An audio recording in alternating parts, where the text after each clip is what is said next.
और सोमू की दिवाली।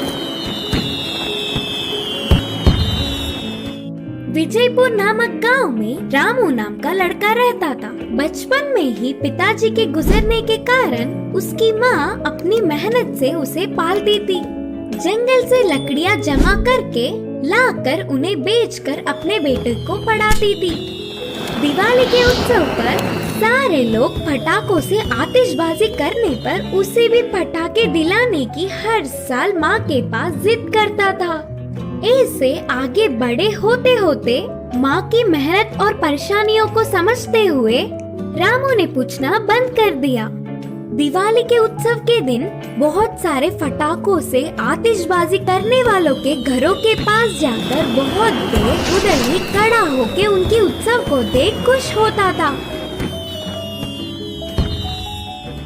अचानक इस साल विजयपुर में एक बड़ी सी महामारी के आने पर इस बार की दिवाली उत्सव नहीं मनाने का निर्णय गांव के सारे बड़ों ने लिया था। हमेशा की तरह ही दिवाली की शाम में गलियों में घूम रहे रामू को एक बड़ी सी बंगले में एक बच्चा रोता हुआ दिखा।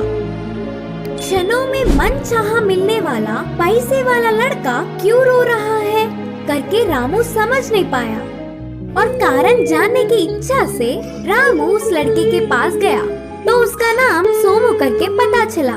सोमू, क्यों रो रहे हो करके पूछा रामू। पिताजी ने मुझसे दिवाली के पटाखे नहीं दिलाएंगे करके कहा। मैं पटाखों से खेलने तक किसी से बात भी नहीं करूँगा, जाओ। बोलते हुए सोमू ने फिर से रोना शुरू कर दिया। अच्छा, बस इतनी सी बात के लिए रो रहे थे क्या? जानते हो, मैंने अब तक कभी भी दिवाली का उत्सव ही नहीं मनाया। सोमू को अपने हालातों का विवरण किया। वह सुनकर सोमू को रामू पर दया आई।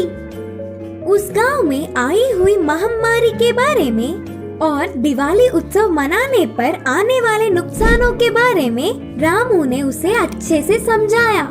अच्छा, तो मैं अब समझा कि पिताजी मुझे पटाखे क्यों नहीं दिला रहे थे और मेरा गुस्सा भी चला गया। पता है, मेरे दोस्त कोई नहीं। रामू, क्या तुम मुझसे दोस्ती करोगे? रामू के मानने पर सोमू उछल पड़ा। ऐसे ही दोनों बहुत देर गपशप करने लगे।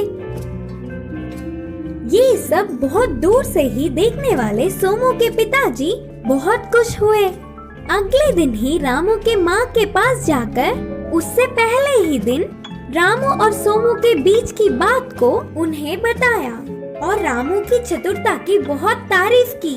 उसकी पढ़ाई के खर्चे उठाने के साथ साथ सोमू के पिताजी ने उन्हें अपने कारोबार में काम भी दिलाया।